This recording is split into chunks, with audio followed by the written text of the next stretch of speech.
عرض ادب خدمت همه دوستانی که ما رو دیدن انتخاب کردن. آقا امروز یه اکانت به شدت خفن داریم که میخوایم بریم با هم ببینیم. پس بدون معطلی بریم سراغ ویدیو.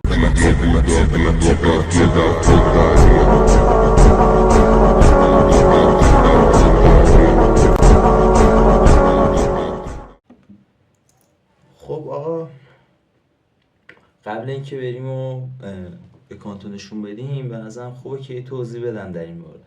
به نظر شخصی خودم این که حالا بیایم یه اکانت خفن بیاریم و نشون بدیم کانتنت جذابه. برای همین از یکی از رفقام خواهش کردم که اکانتشو به ما بده تا یه ویدیو حالا در بیاریم نشونش بدیم. به شدت هم اکانت خفن و خاصیه. خب این صفحه خود دریم لیگ، از اون بالا لیگ 12 1.4 میلیون امتیاز آنلاینشه. استیکرها باز نکرده هیچ کدومو. اول هتل رو نشون میدیم، بعد میریم حالا سراغ خود ترکیب. هتل ها ترینینگ رو کلا یه دونه ارتقا داده، مدیکال هم که اصلا ارتقا نداده. اونم که مال جایگاه بازیکن ها کلا مکس کرده و دیگه هم 3 تا برا کامریکال اشتباه نکنم 3 تا کامریکال رو برده بالا و دیگه هم هیچی ارتقا نداده. خب بریم سراغ خود ترکیب. فول سفیده این اکانت، مال 2020 هست. از همون بالا وینیسیوس جونیور رو داره که پایین ترین اوورالش همون 76 بود که اینجا مکسش رو داریم و آمارش هم به شدت خوب در اومده. سرعت، شتاب، استقامت 100 و قدرت بدنی 92 که برای این اوورال واقعا خوبه و گیمش هم 100% اوکی. بعدی جاناتان دیویده که تو همین آپدیت قبلی طلایی شد و اینجا اوورال 71شه که اینم به شدت زیر خاکی حساب میشه. اگه اشتباه نکنم مال 2021 باشه. وینی هم مال 2020 فقط اوورال 76ش. بعد جرمی دوکوه که بازیکن منچستر سیتی، الان اوورال کنونیش تو گیم 78 اگه اشتباه نکنم و اینجا هم کمترین اوورالشه 68 بوده اوورال خامش که یه سرعت شتاب 100 ازش گرفته و برای اوورال به شدت آمارش خوبه. بعدی جاوی دوست داشتنی رو داریم، گاوی دوست داشتنی رو داریم که الان اوورال کنونیش تو گیم 79. احتمالا هم تو آپدیت های بعدی طلاییشو خواهیم داشت که اینجا آمارش هم چیز زیاد خاصی نیست و همینم زیر خاکی محسوب میشه. بعد جود بیلینگامو داریم که الان آمارش 85 توی گیم. اینجا مال سال 2020 بوده این اوورالش که 67 بوده و وزنه هم خورده، دیگه چیز خاصی هم نداره که همینم به شدت زیر خاکی حساب میشه. پدریه که الان اوورال 82 داریم ازش و اینجا هم کمترین اوورالش بوده. اگه اشتباه نکنم مال سیزن 2020 باشه این اوورالش 69 اوورالش. بعدی کوبو بازیکن ژاپنیه که الان آبی، اگه اشتباه نکنم اوورالش 73-74 باشه که اینجا هم وزن خورد و آمارش هم بد نیست، خوبه. بعدی مندزه که زیاد آمارش جالب در نیومده ولی خب همینم زیر خاکی حساب میشه. اورال کنونیش توی گیم 78 که حالا اگه بهش وزن بزنیم اورال کنونیش رو یه آمار خوب میتونیم ازش در بیاریم. بعدی اوپا مکانوه که اورالش 77 بوده اینجا و ارتقا خورده، آمار به شدت ناب و قشنگی در اومده ازش. الان اوورال کنونیش تو گیم 80 که احتمالاً هم تو آپدیت 2025 یه دونه کاهش اوورال داشته باشه و آبی بشه، احتمالش هست. یورو رو داریم اینجا که به منچستر سیتی پیوست و اوورال کنونیش آبی 72 اشتباه نکنم اوورال خامش که اینجا سفیدش رو داریم و همینم زیر خاکی محسوب میشه.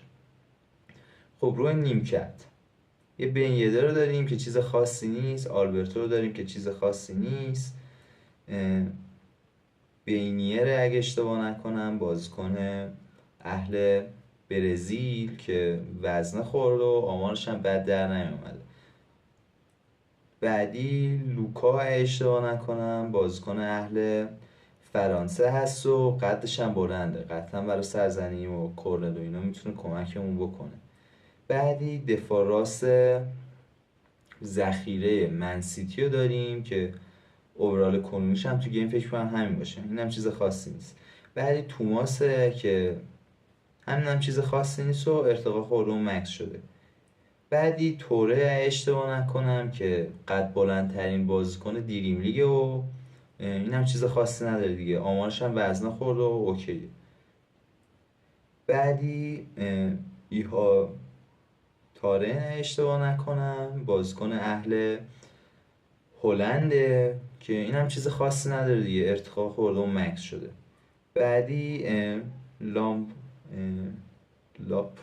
تی اشتباه نکنم که چیز خاصی نداره و همین یه شتاب 100 گرفته ازش دیگه. تونالیه که اوورال کنونیش توی گیم 80 که یه دونه کاوش اوورال هم داشت، تو آپدیت های قبلی به 81 رسید که فول وزنه میشد و یه دونه کاوش اوورال داشت و 80 الان.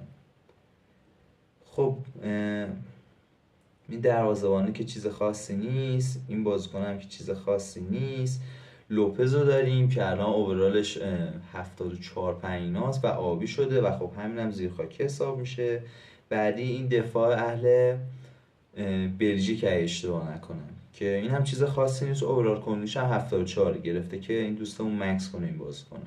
بعدی برادر جود بیلینگامو داریم که این هم چیز خاصی نیست و اوورال کنونیش هم 65. بعدی آردا گولر رو داریم اینجا که چیز خاصی نیست و این دفاعه که همین هم چیز خاصی نیست و این هم چیز خاصی نیست.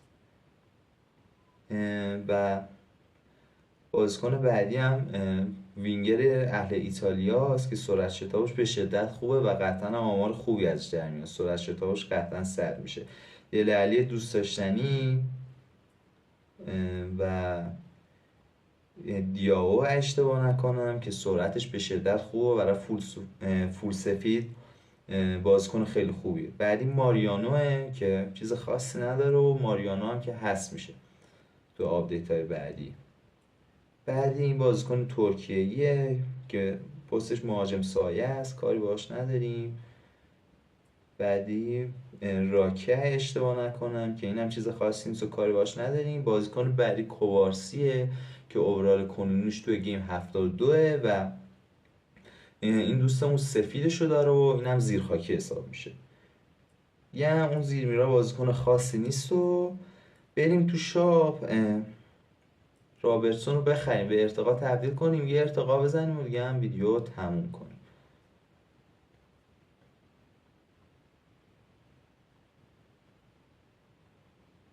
دو ساعت شده تیزرشون بود، به قرآن میخوام بفروشم. خب به وزن تبدیلش میکنیم و اینجا هم ارتقای آبی رو میبینی که دوتا سوت طلایی داره، 6 تا سوت آبی داره و 22 تا هم سوت سفید داره. یه دونه ارتقا آبی داریم بزنیم و دیگه تموم. خب خورد به ماینو و اون بازیکن مهاجم اهل اسپانیا که ارتقای بعدی هم نشد، خوبه، به استامین و اسپید خورد و به شتاب و استامین. خب آقا این ویدیو هم تموم شد، امیدوارم که این ویدیو دوست داشته باشید. اگه بازم از این کانتنت که حالا اکانت بگیریم بیایم نشون بدیم و حالا آمار رو چک کنیم با هم، اگه این نوع ویدیوها رو دوست دارید حتما تو کامنت ها بهم بگید یا حالا هر ویدیوی دیگه هم که دوست دارید بهم بگید، قطعا میسازیم. یا